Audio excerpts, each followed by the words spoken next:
शुरुआत करेंगे इस वक्त की सबसे बड़ी खबर के साथ। दरअसल भारत समाचार की खबर का बड़ा असर हुआ है।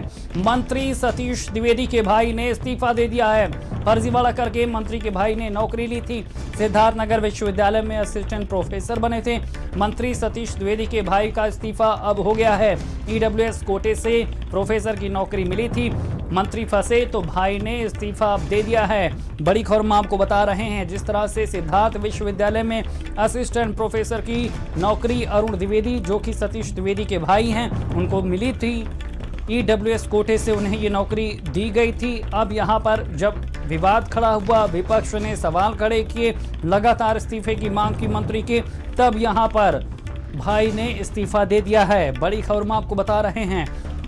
मंत्री फंसे तो भाई ने इस्तीफा दिया है। भारत समाचार की खबर का ये बड़ा असर। भारत समाचार लगातार इस नियुक्ति पर सवाल खड़े कर रहा था, तथ्यों के साथ सवाल पूछ रहा था, और अब यहाँ पर मंत्री के भाई ने पद से इस्तीफा दे दिया है। ज्यादा जानकारी के साथ हमारे स्टेट हेड बीरेंद्र सिंह जी हमारे साथ जुड़ गए हैं। बीरेंद्र जी, जिस तरह से ये नियुक्ति हुई थी, भारत समाचार ने पुख्ता सबूतों के साथ, तथ्यों के साथ सवाल खड़े किए थे, उसका असर है कि आज उन्होंने इस्तीफा दे दिया है। बिल्कुल, देखिए, उत्तर प्रदेश के राज्य मंत्री सतीश द्विवेदी जो देसी शिक्षा विभाग के थे, उनके भाई अरुण द्विवेदी को कपिलवस्तु विश्वविद्यालय में मनोविज्ञान का असिस्टेंट प्रोफेसर नियुक्त किया गया था। इस नियुक्ति को लेकर सोशल मीडिया और समाचार पत्रों में और टीवी चैनलों पर लगातार आवाज उठ रही थी, और भारत समाचार बड़ा जोर शोर से उठाया था कि मंत्री के भाई को ईवीएस सेक्शन, यानी कि जो आर्थिक रूप से गरीब लोग हैं, उस आधार पर निश्चित सीटें होती है, उस सर्टिफिकेट के आधार पर नौकरी दी गई थी। अब आज उन्होंने इस्तीफा दे दिया है और वो थोड़ी देर में मीडिया से अपनी बात रखेंगे। लेकिन ये इसमें राजभवन से लेके विश्वविद्यालय के कुलपति से लेके और सरकार, तमाम सारे लोगों से सवाल हो रहे थे और कई दिनों से प्रकरण चल रहा था। तो अरुण द्विवेदी का अब उस पद से इस्तीफा हो गया है। अब वो अपने इस्तीफे के पीछे के कारणों को बताएंगे, लेकिन इस पूरी नियुक्ति प्रक्रिया की जांच तो अब तो बनी रहती है, क्योंकि इस मामले में जब मंत्री का भाई, उनकी पत्नी नौकरी में है, ऐसे में उनको किस आधार पर गरीबी का रेखा क्या माना गया, इन सब चीजों को जांच होने के लिए लोग लगातार मांग कर रहे थे। लेकिन इसमें अब एक नया डेवलपमेंट आया है। जी वीरेंद्र जी, लेकिन जिस तरह से कुलपति का कार्यकाल बढ़ाया गया था और उसी के बाद इनकी नियुक्ति हुई थी, एडीएम ने प्रमाण पत्र जारी किया, लेखपाल ने इनकार कर दिया, यानी शुरुआत से ही कई यहां पर झोल थे, जिसे भारत समाचार ने पकड़ा, लगातार सवाल उठाई, विपक्ष भी यहां पर अड़ा हुआ था मंत्री के इस्तीफे को लेकर। इस तरह का दबाव था जिसके चलते अब यहां पर यह इस्तीफा हुआ है। बिल्कुल, देखिए, इस नियुक्ति ने पूरे उत्तर प्रदेश में विपक्ष को हमलावर होने का मौका दिया। आम आदमी पार्टी, समाजवादी पार्टी और कांग्रेस, जितने सारे लोग रहे, इन लोगों ने सरकार को बहुत बुरी तरह घेरा और इस महामारी में, आपदा में अवसर करार दिया इसे। राज्य मंत्री सतीश द्विवेदी लगातार इनकार करते रहे, लेकिन जितने बिंदु उठते रहे उन पर सरकार जवाब देने सामने नहीं आई। अब कुल मिलाकर ये इस्तीफा हो गया है, तो ये माना जाए कि ये मामला पटाक्षेप की ओर बढ़ रहा है, और अब इस्तीफे के बाद अरुण द्विवेदी जो मंत्री के भाई है, वो अपनी सफाई देंगे। लेकिन इस प्रकरण ने सरकार की बड़ी फजीहत कराई। जी वीरेंद्र जी, तमाम जानकारी देने के लिए आपका शुक्रिया। तो लगातार हम आपको ये बड़ी खबर बता रहे हैं किस तरह से अब मंत्री के भाई ने इस्तीफा दे दिया है, जिस तरह से सिद्धार्थ विश्वविद्यालय में उनकी नियुक्ति हुई थी। और इसी खबर पर ज्यादा जानकारी के साथ संवाददाता अभिषेक भी हमारे साथ लखनऊ से सीधे जुड़ गए हैं। लखनऊ अभिषेक, जिस तरह से पहले दिन से ही इस नियुक्ति पर सवाल खड़े हो रहे थे, भारत समाचार ने पुख्ता तौर पर यहाँ पर साबित करके दिखाया था कि कैसे यहाँ पर ये नियुक्ति कई सवालों से घिरी हुई है। अब इसमें यह खबर का बड़ा असर है कि उन्होंने इस्तीफा दे दिया है।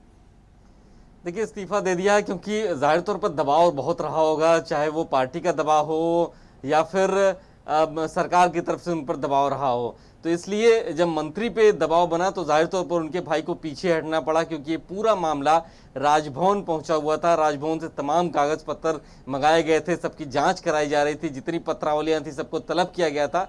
और जाहिर तौर पर अगर बाद में हटाया जाता उनको तो शायद ज़्यादा फजीहत होती है, और इससे बचने के लिए खुद ही मंत्री जी के भाई ने इस्तीफा दे दिया अपनी तरफ से। असिस्टेंट प्रोफेसर के पद पर उनकी नियुक्ति हुई थी मनोविज्ञान विभाग में, और इसके लिए उन्होंने गरीब सवर्ण आरक्षण कोटे का लाभ लिया था, जिसको लेकर के तमाम विवाद उठा था। तो जाहिर तौर पर एक मंत्री के भाई होने का कहीं ना कहीं उनको खामियाजा जरूर भुगतना पड़ा। कुछ लोग कह रहे हैं कि इसका लाभ उन्होंने लिया था। हालांकि ये सब पूरा मामला जांच के बाद ही स्पष्ट हो पाएगा कि क्या वो उस कोटे के हकदार थे भी या फिर नहीं थे। लेकिन फिलहाल पूरी फजीहत जब हुई तो उससे बचते हुए मंत्री के भाई ने अब इस्तीफा दे दिया, क्योंकि तमाम पॉलिटिकल पार्टीज का भी दबाव था। और ये कहा जा रहा था कि एक तरफ जहां लोगों को एम्प्लॉयमेंट नहीं मिल रहा है, रोजगार नहीं मिल रहा है, वहीं पर सरकार के जो चहेते हैं, जो मंत्री हैं, वो अपने परिवार के लोगों को एडजस्ट करने में लगे हुए हैं। इन सब तमाम दबावों को देखते हुए माना जा रहा है कि मंत्री के भाई ने इस्तीफा दे दिया, अरुण द्विवेदी ने इस्तीफा दे दिया। और इसमें कहीं ना कहीं सतीश द्विवेदी जो कि बेसिक शिक्षा मंत्री हैं, उनकी भी सहमति रही हो, क्योंकि विवाद लगातार गहराता जा रहा था। बिल्कुल अभिषेक, विवाद गहरा रहा था, लेकिन सवाल भी मंत्री के ऊपर उठ रहे थे, क्योंकि वो पहले दिन से कह रहे थे अपनी सफाई में कि ये नियुक्ति बिल्कुल पारदर्शी तरीके से हुई है, जो प्रमाण पत्र जारी हुआ है तात्कालिक स्थितियों के आधार पर हुआ है। लेकिन तभी झोल सामने आ गया था जब लेखपाल ने हस्ताक्षर से इनकार कर दिया था, प्रमाण पत्र की जानकारी से इनकार कर दिया गया था। यही सारी वजह रही जिसकी वजह से खुद यहां पर यह नियुक्ति सवालों के घेरे में आ गई, मंत्री बैकफुट पर आ गए और आज का परिणाम सामने है। जी हाँ, बिल्कुल। देखिए, कहीं ना कहीं कुछ ना कुछ ऐसा इस पूरे सिस्टम में लूपहोल जरूर रहा है कि जिसकी वजह से ये बैकफुट पे आना पड़ा। नहीं तो अगर सब कुछ सही था, सब कुछ व्यवस्थित था, सब कुछ नियमों के तहत हुआ था और तात्कालिक परिस्थितियों के हिसाब से भी हुआ था, तो इसकी कोई आवश्यकता नहीं पड़ती।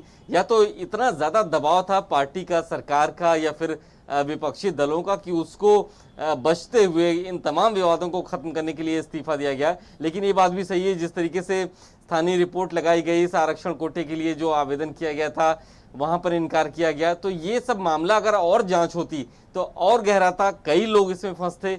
शायद उससे भी बचने के लिए जाहिर तौर पर एक अच्छा ही कदम है कि अगर इस तरीके का मेल फंक्शन होने की जो आशंका थी, कहीं ना कहीं इसका पटाक्षेप हो गया और अब कहीं ना कहीं थोड़ी राहत जरूर महसूस करेंगे। बिल्कुल अभिषेक, थोड़ी राहत जरूर है, लेकिन सियासी हमले का मौका भी ये नियुक्ति दे गई, जिसकी वजह से लगातार विपक्ष हमलावर था। आपदा में अवसर की बात मंत्री जी को लेकर लगातार विपक्ष कर रहा था, जिसकी वजह से ये नैतिक दबाव भी था उनके ऊपर कि इस तरह का कुछ किया जाए, कदम उठाया जाए कि विपक्ष के को जवाब भी दिया जाए और साथ ही इस नियुक्ति पे जो सवाल है उनका अंत किया जाए। देखिए, बिल्कुल ये बात सही है कि उनको जवाब देना था और वो जवाबदेह बन भी रहे थे। बेसिक शिक्षा विभाग ही वो विभाग है जिसने सबसे ज्यादा नियुक्तियां की हैं बीते 4-4.25 साल की सरकार में। और लगातार प्रदर्शन हुए शिक्षकों के, लगातार कैंडिडेट्स के प्रदर्शन हुए कि हमको नौकरियां चाहिए। लेकिन जब उनके भाई की ही नौकरी का मामला आया तो यह आरोप लगा कि उनके प्रभाव में तमाम ऐसे कागज बने, तमाम ऐसे लाभ लिए गए जो कि अनड्यू फेवर्स थे और अपने भाई को उन्होंने असिस्टेंट प्रोफेसर बना दिया। शायद ये एक बड़ा दबाव था, क्योंकि एक तरफ शिक्षा मित्रों की बात कर लें, शिक्षकों की बात कर लें, तमाम प्रेशर थे, तमाम लोग ये मांग रहे थे कि हमको नौकरियां चाहिए। और उनके भाई का जब नाम सामने आया तो उन पर तमाम तरीके के आरोप लगे सतीश द्विवेदी पर। तो शायद इसीलिए वो पीछे हटना उन्होंने बेहतर समझा, उनकी भी उसमें सहमति जरूर होगी। बिल्कुल, कई सवाल यहाँ पर पीछा कर रहे थे मंत्री के अभिषेक, जिसकी वजह से पीछा छुड़ाने के लिए यहाँ पर उन्होंने कदम पीछे खींचे हैं और यहाँ पर मंत्री के भाई का इस्तीफा भी हो गया। तमाम जानकारी देने के लिए अभिषेक आपका शुक्रिया। तो लगातार हम आपको ये बड़ी खबर बता रहे थे और इस बीच